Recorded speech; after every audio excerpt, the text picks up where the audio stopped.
All right, we're going to call to order the April 6th meeting of the Sunbury Services Committee. Can I get a roll call? Damon Capel. Here. Murray Neff. Here. Joe St. John. Here. And John Grumney is absent. All right, I am going to move to approve the March 2nd meeting minutes. Can I get a second? Second. Second by Murray. Neff? Damon Capel. Yes. Murray Neff. Yes. Joe St. John. All right, I will admit to not having, a great deal of knowledge on our two new business items, Steve.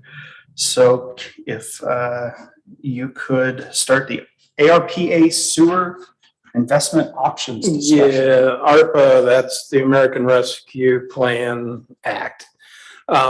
We are getting 2 draws of money grant, about $333,000 into 2 installments, so $660 or so. At the last meeting or a finance meeting, we talked about priorities of investments, and sewer seemed to be the one that had a strong consensus. Honestly, I think we do have a lift station, but we may have a development in motion that may deal with that lift station. We definitely have some planned investments we could make. We've definitely got some collection system investments we could make, and we don't have a specific plan for you yet. Okay. What's the ETA on putting together a plan then? I think next month we can at least give you a little more detail or a good bit of detail on that.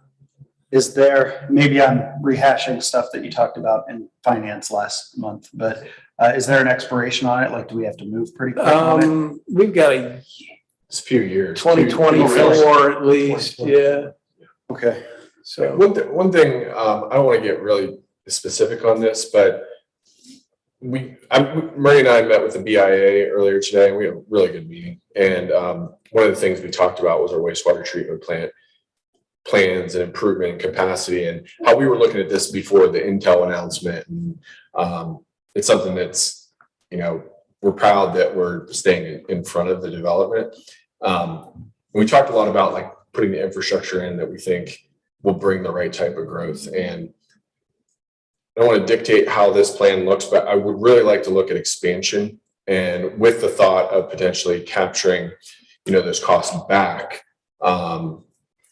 through potentially an assessment model or something like that. So in other words, to be really practical, if we were to extend sewer from where it terminates today, obviously generally north, and then capture those revenues back. And then what ends up happening is you take this the grant, this windfall of money, you put it into expanding your sewer. Development that happens around it pays it back. So you get the pot of money back again, and so you can continue to leapfrog. I mean, I'm not being extremely scientific, but I think you get the concept of what I think would be a good investment. So is this directed towards expansion more so than, say, maintenance and upkeep? Yeah, I mean, the one thing that's changed since we've talked over the past probably 2 months is there's a developer that is interested in a piece of property that's just north of our Cheshire Road lift station. Mm-hmm. And that's the one where we talked about potentially taking it offline or replacing it, something to that nature. We need to gain capacity to the north. Currently, the Cheshire Road lift station flows to the east, so down like towards Pizza Hut, McDonald's. There's some capacity issues there. What we talked to the developer about that's interested in this one particular piece of property is that lift station would need work. And they've more or less said, okay, we're willing to do that work. So what that has allowed us to do is look at potential expansion opportunities as opposed to us just Dropping it all into that. Yeah. Yeah. Okay. Was there anything else we needed to discuss then, or was that just a heads up this is coming? it was an informational. We'd hope to be a little bit further ahead than we are on it now, but we kind of did have the the development possibility kind of arise in those in the last month or two. So that kind of changed our focus somewhat. Could I mention one thing? I think it would be helpful, Wes, you're probably pretty familiar with this plan.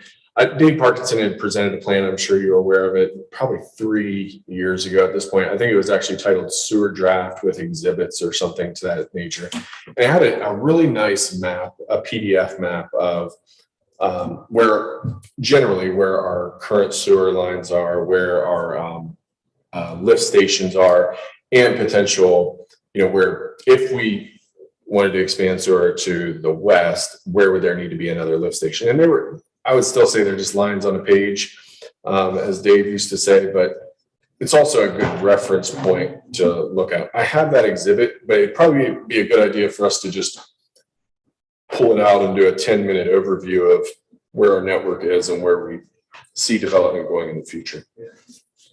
Actually, I think that's it, isn't it? That's yeah. That's the one. Got most of the documents here I've been gathering, so yeah, I'm gonna dig in with Steve and Daryl. We'll take a look at everything. So Thank you. Sounds good. And one of the key things that's happened since that exhibit was produced was the high school. So the high school is, I think, represented in a different way than it actually flows. At least on that map, I could be wrong. I think it showed flowing into Little Walnut Creek tributary area. it did, correct. Going to Prairie Run now. Yes, Right. very familiar with it. So All right, and next up is the Let's Ave sewer options. Yeah, let's see, about a month ago, Mr. Parkinson presented some information to council or possibly services about the situation we have on Letts Avenue. We cambered it last fall after an overflow situation there. And Dale's reviewed that footage. Mr. Parkinson reviewed that footage. We found at least one area where it's partially collapsed. We found a few tap intrusions where whoever put the tap in brought it down, like this was the top of the pipe. The tap is actually down into the pipe, which cuts the capacity of the pipe at that point. And we also found some root intrusions that were pretty significant, almost created a full curtain across the whole sewer. So there's some things that we need to do with that, the point repairs, the tap intrusions, and dealing with those roots.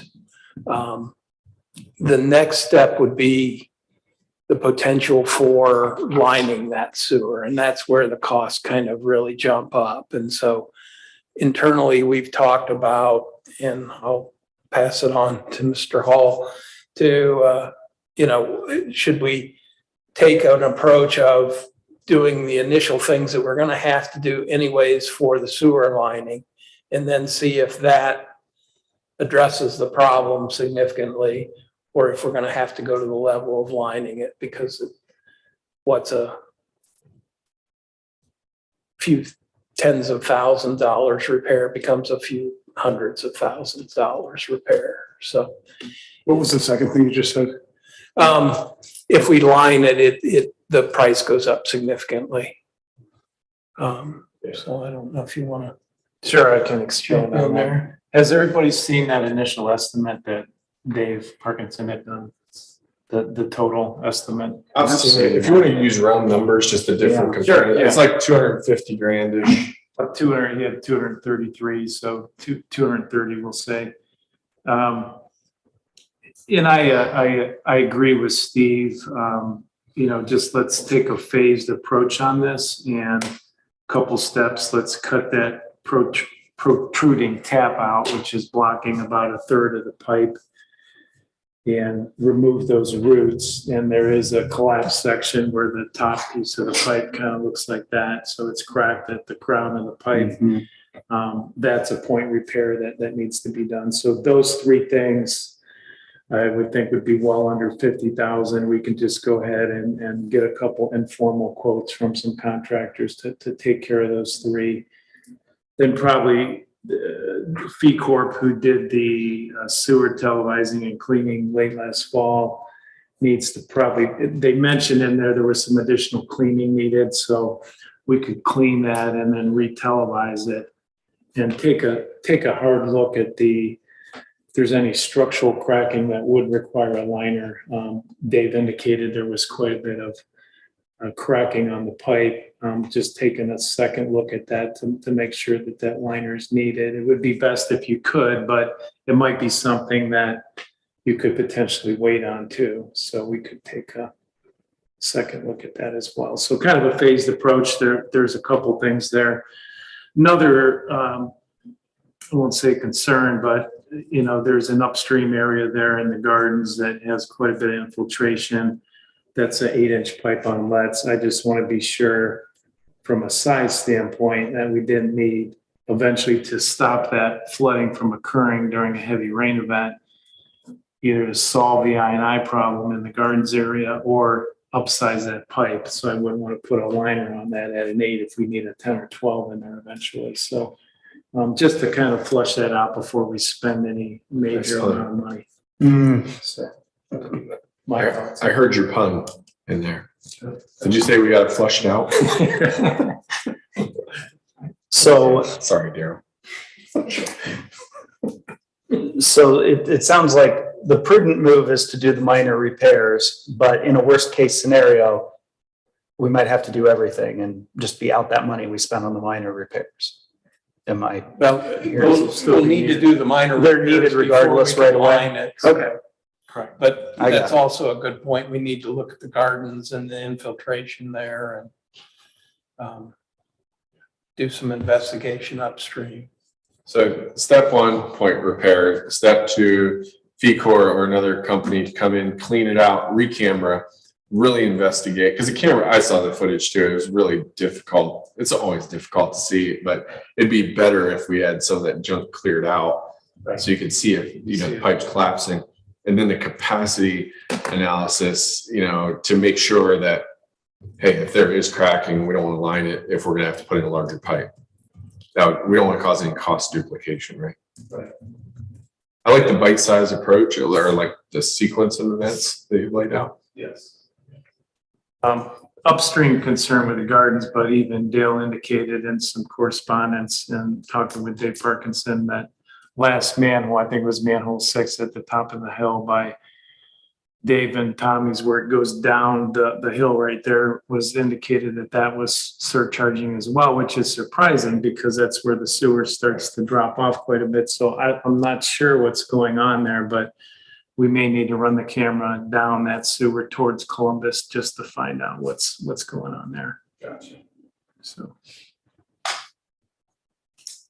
that's all I have. Okay, that's a All right. good update. We'll dig in and continue.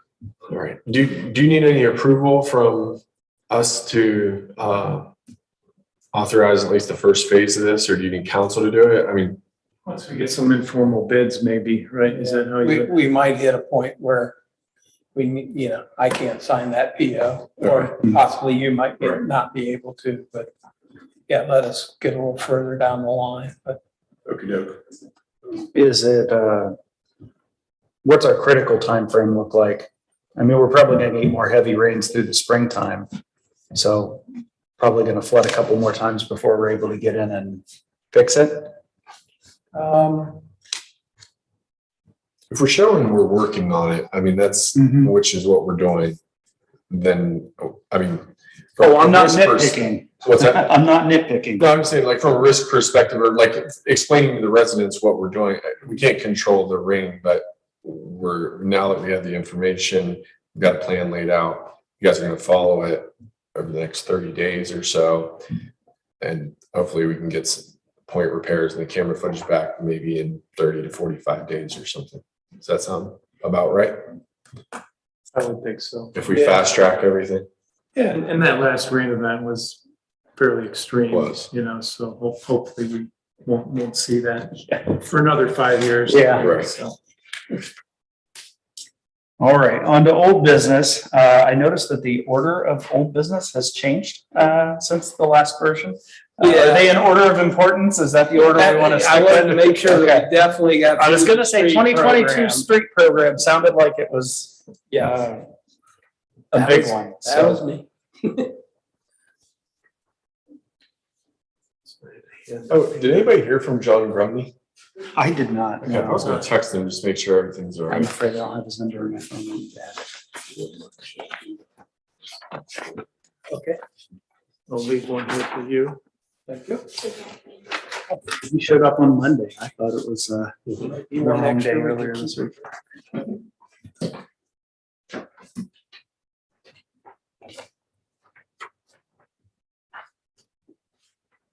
Thank you very much.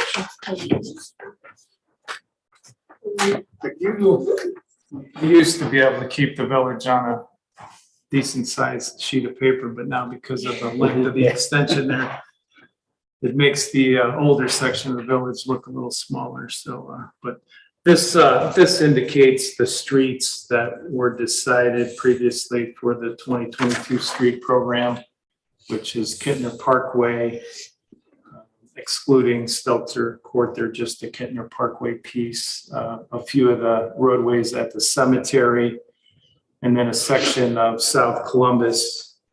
They're in red, so those streets are indicated in red on this map.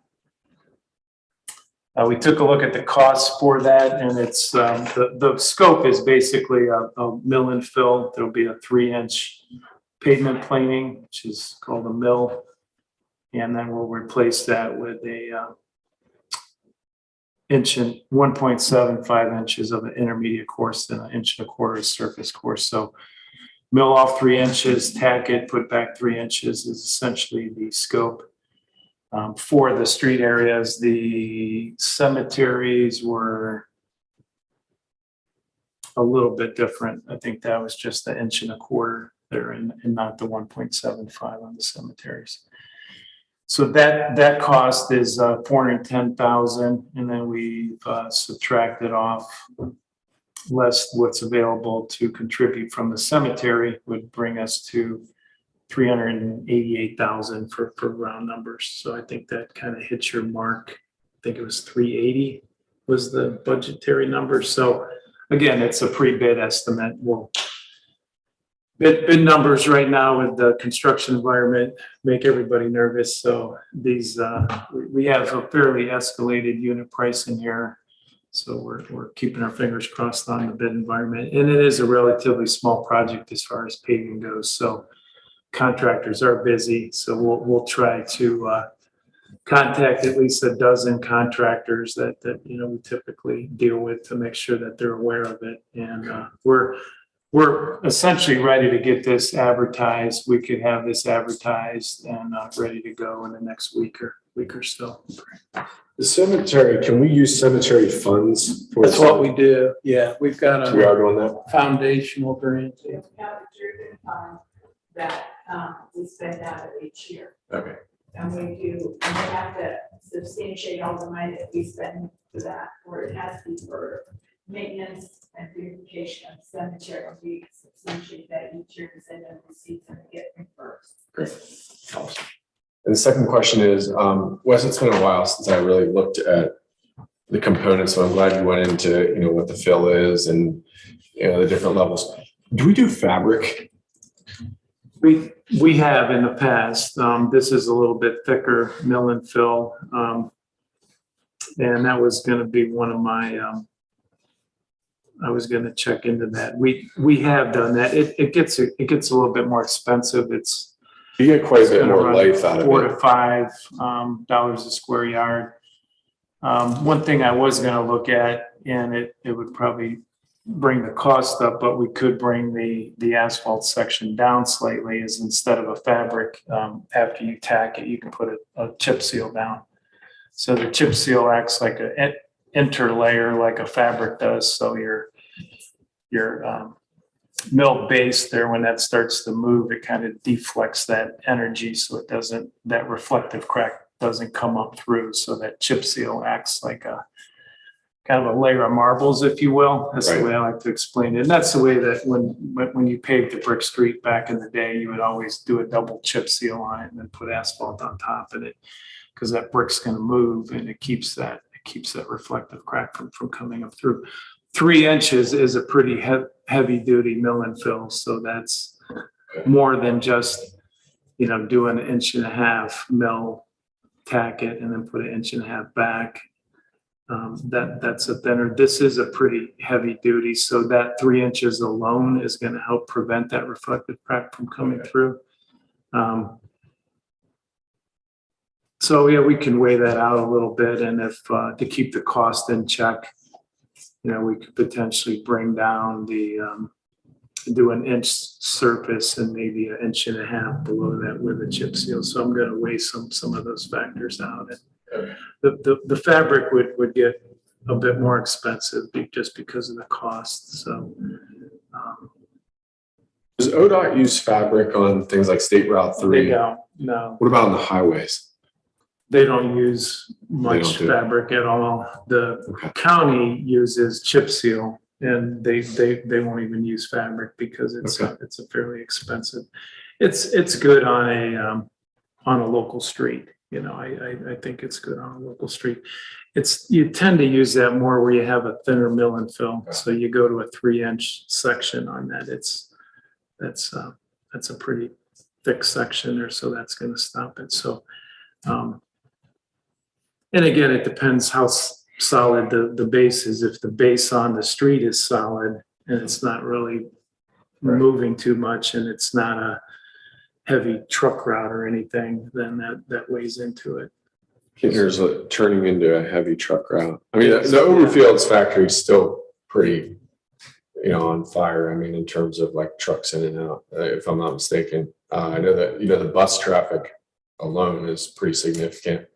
And now we have Newman Roofing back there that's going to have, 40 trips in and out every day, at least. Okay.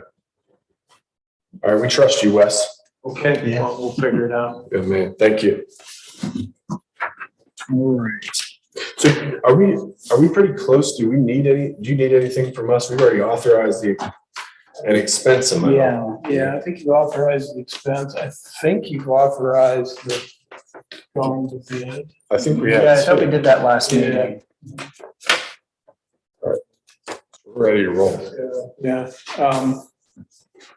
Are we going to put any language in there about when we would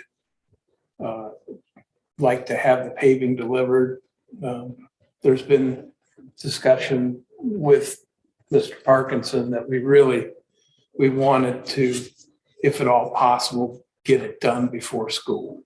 Before the school year starts, we've been talking about that for probably the last year because of how far out last year's went.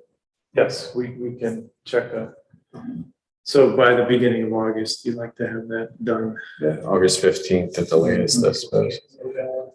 I'll check the date in the spec book. Thank you. All right, and then we've got the street striping, which we have elected to keep separate from the streets program this year. Yeah. I spoke with Brad. He's identified the contractors, but we do not have pricing yet. And I told him that answer may fly, but it won't fly again. So Yeah. he knows he needs to get after it. I saw striping crews out on Worthington Road on Sunday.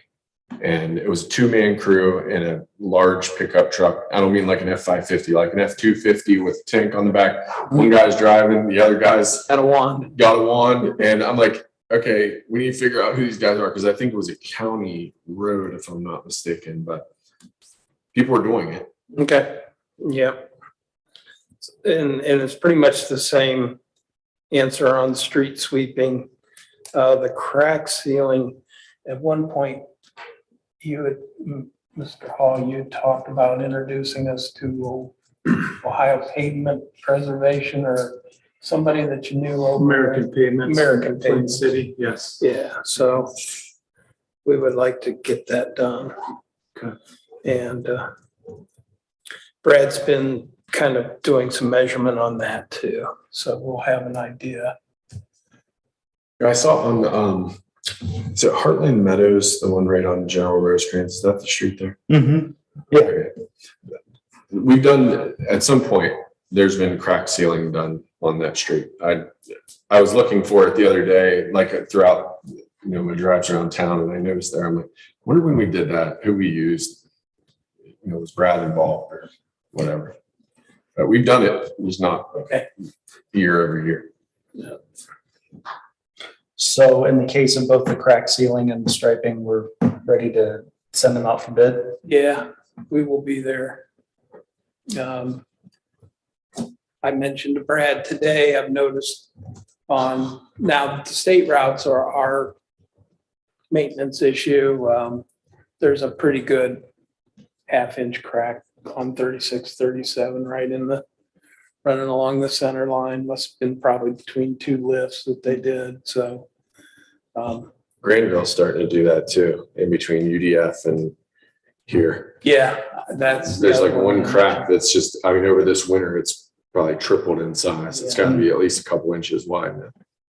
There's no potholes, thank goodness, but Yeah. Get those seal, get some backer rod in there, and some fiber. Yeah.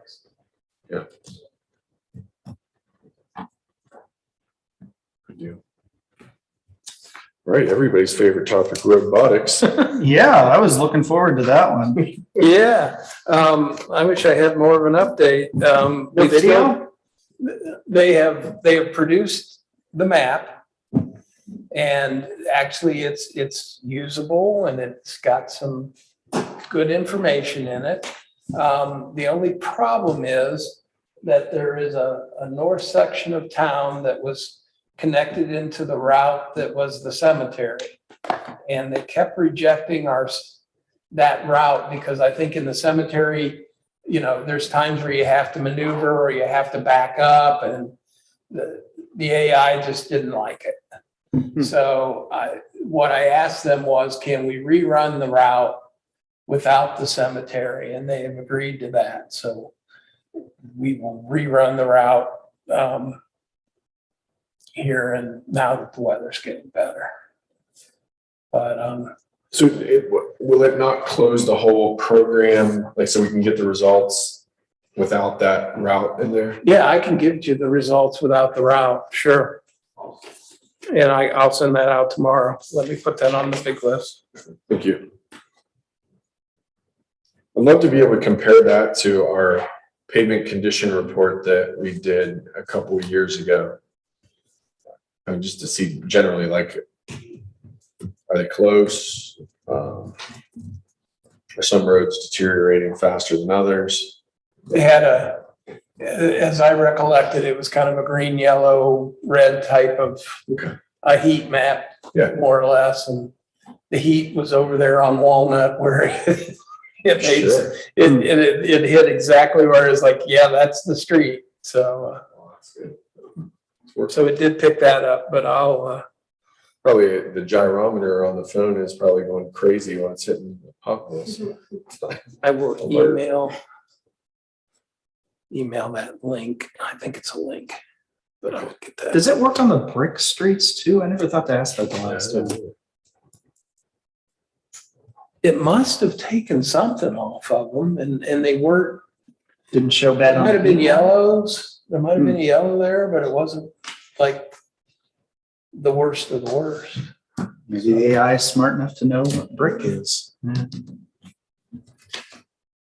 Okay, Miller Drive flooding. Near and dear to my heart. I drive through it every time it happens.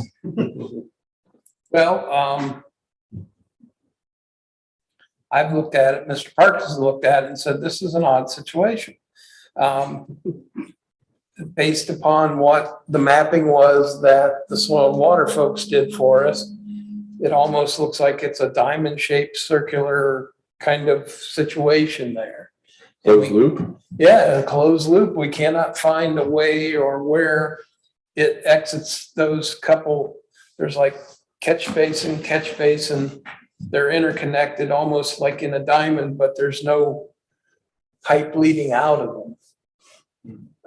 Based upon so it's gonna take, maybe when we have the folks in to televise the Letts Avenue and the Gardens area, we should have them find out where that little diamond goes to. But it is literally, if you go to the county auditors, there's a layer on the county auditor's map that's our stormwater. And it is literally like a diamond there. So, and Dave has an email where he went, yes, this is curious, because I thought it was curious and he agreed it's curious.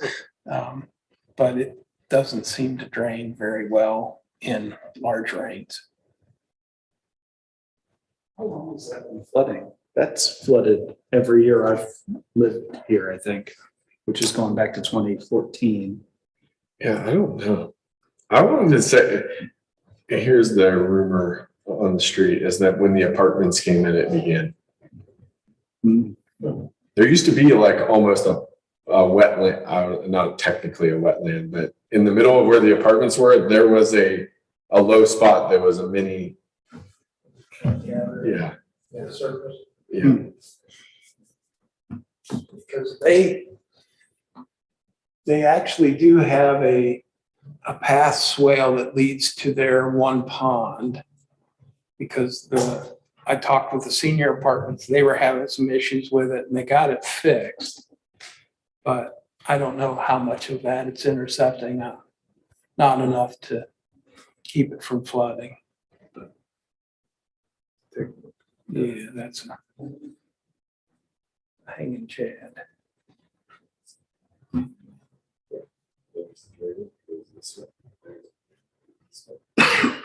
Oh, And okay. then this is really turns into the low point right here, Yeah, which is right where. that's interesting. That's very interesting. All right, well, we've gone through this really, really quickly, so, I'll take it. last point on the agenda is the sewer mapping and capacity analysis. We have not advanced our mapping options yet.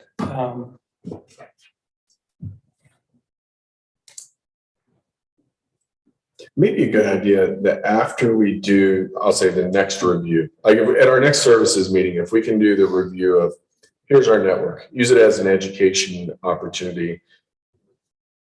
I know what it feels like, I'll say for Murray, Damon, I think has a pretty good grasp, but Murray being fairly new, I know I've been in your shoes where you're hearing this stuff, you're like, I'm struggling to keep up. Where do we have issues? Where do we have problems? A visual is going to help give you a baseline of where is our sewer network.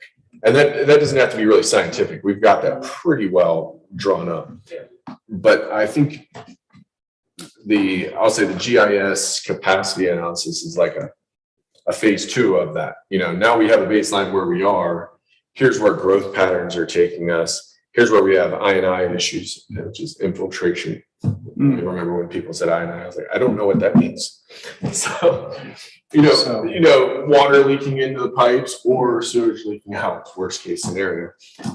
And then that should help, I think, drive, what level of GIS and capacity analysis, because could we pay $100,000 and get a pretty comprehensive one, or are we talking like a $300,000, expansion type analysis, like the county did in 2016 or 2017? They referenced that today at the BIA. They did this massive analysis of their network. It's paying off in a huge way that they did it, because they were able to increase fees over a certain period of time and pay for it. They're taking things offline, turning things from pump stations to gravity. Gravity is the way to go. I think I may have been the one that said, we need a GIS capacity analysis. And that's because sometimes I'm struggling to say, where do we really have issues? But let's use the education opportunity at our next meeting first before we start throwing money or requesting.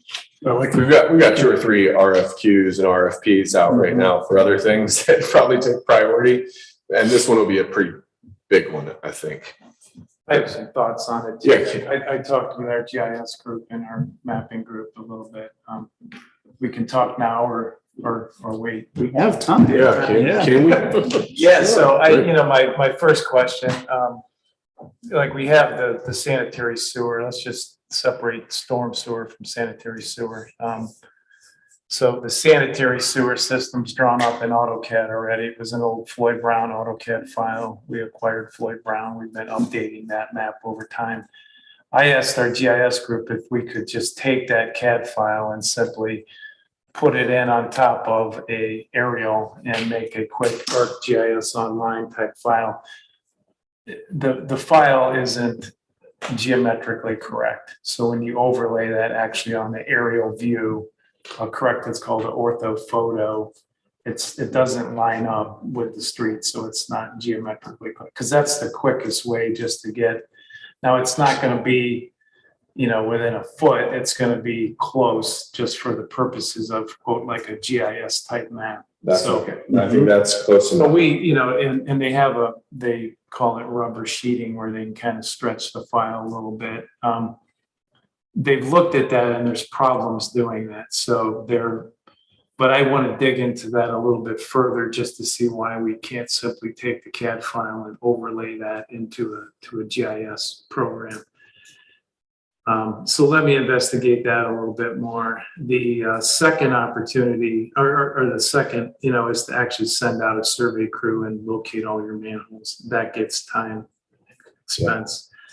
The other option is I was asking them we do aerial mapping as well. We have a plane and we do a lot of statewide aerial mapping. We're flying Marion here shortly. We're going to do a lot of mapping there. You can actually go out and paint your castings, so that the sanitary manholes, you paint them all like a bright green. Okay. Fly it, you can pick up all those locations. When we set ground control and we fly it, the vertical and horizontal accuracy of that is very, very, very close. I mean, it can get within centimeters of being correct. That's another quick way to kind of pick up your infrastructure accurately. We can also paint, Delco owns the water system, but if we wanted to tighten that up, we could paint water valves and then paint the storm manholes. And then you kind of connect the dots, if you will, with the AutoCAD mat in the background and develop that quickly.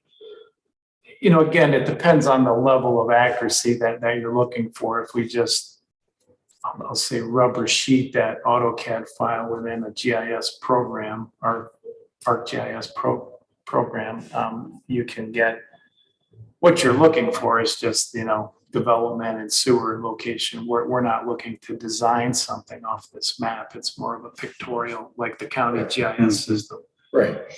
And then the capacity piece of that is a whole different animal, really. In the older sections of town, that's not really a concern with development, so we really don't need to go there. We would need to look at the Prairie Run trunk, but when the questions ask how much capacity is in Prairie Run, it's just not what we call a dry weather theoretical desktop calculation, because there's extraneous water, which is infiltration inflow coming into that. So your capacity of a pipe is really what capacity is available during a rain event, so you don't back people up. That's a more complicated question than trying to figure out that.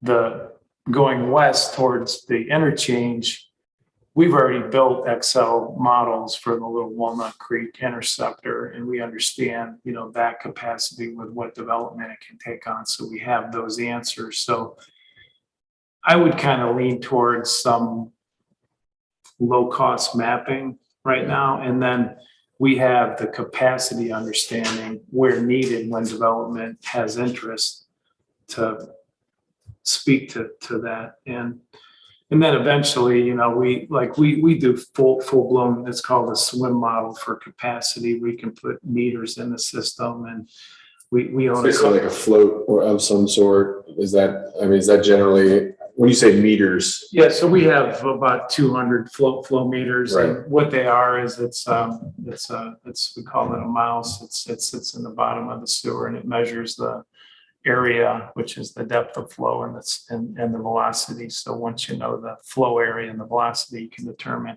how much flow is going through that pipe. We put a series of rain gauges in within the tributary area, and we'll measure how much rain related to the flow, so you can correlate those two. So that way you can tell during a dry weather period what it's doing, and then when it rains, what it's doing. So that gets real complicated, and that's expensive. So that may be something on Prairie Run to take a look at, just to figure out what that is. So there's different ways to look at that capacity, and that's just a little bit of information there, but just for the purposes of, you know, that convenience of pulling up the county GIS and seeing all the utilities there, and then having a discussion with the incoming developer and being able to do that.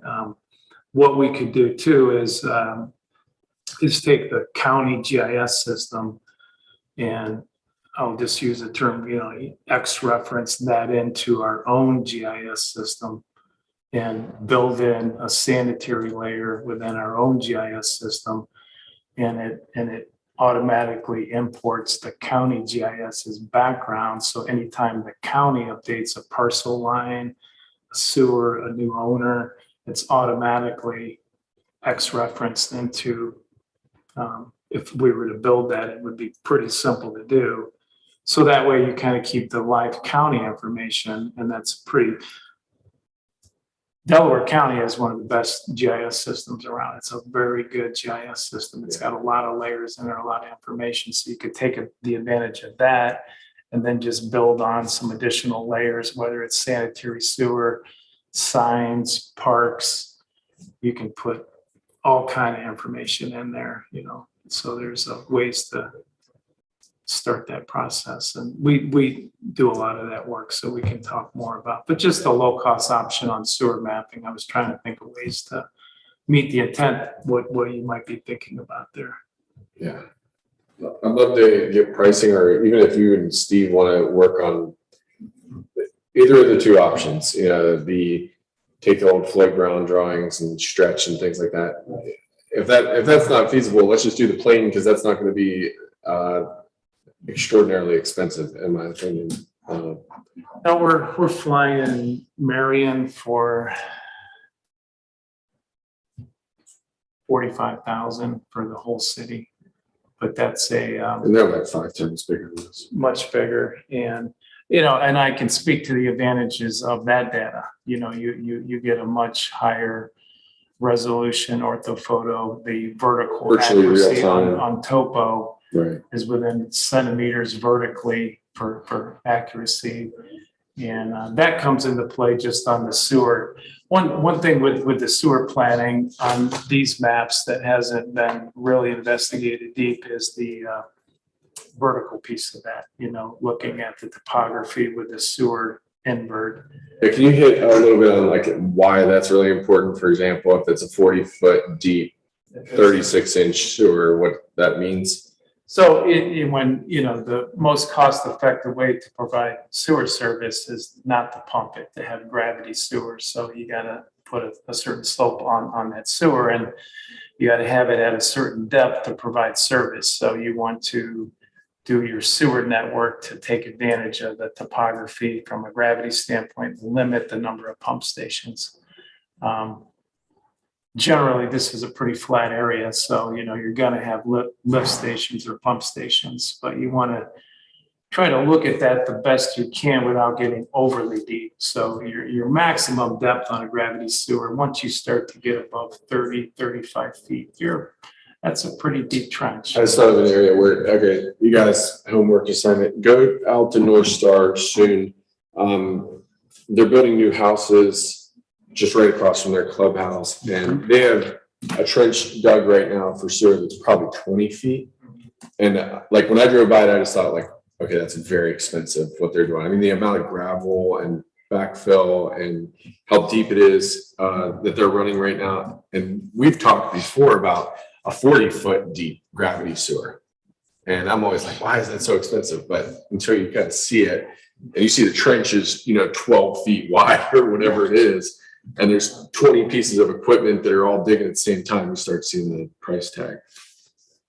the cost to maintain that if there's an issue, to just go down in a 40-foot manhole is an experience, you know. I've never done that. You guys want to do that field trip? Yeah. Sure, new experiences. All right. That's really good, Wes. Thanks. Yeah, thank you for that explanation. That was very helpful. What'd you think, Rick? I like it. I'd like to have that map. Me too. Yes, you know what's going on. I would agree. That map was the one that Dave had told us last month you could put park benches and stuff on too, We right? did, Yeah, build anything you want. Anything you as wanted far as to, the GIS, like, sure. all right. That sounds really cool. Do we have anything for the good of the group? Steve? All right. I do have one question Yes. on the striking. I know obviously it'll go out to bid for contractors coming in, but do we do anything with like crosswalks locally Well, that will be part of this too. in-house? Yeah. Or that's not done in-house? No, it's not. Right. If there's nothing else, I will make a motion to adjourn. I'll second that. Walk off? Damon Capel, Yes. Murray Neff, Yes. and St. John. Yes. Thank you. Upstairs real fast.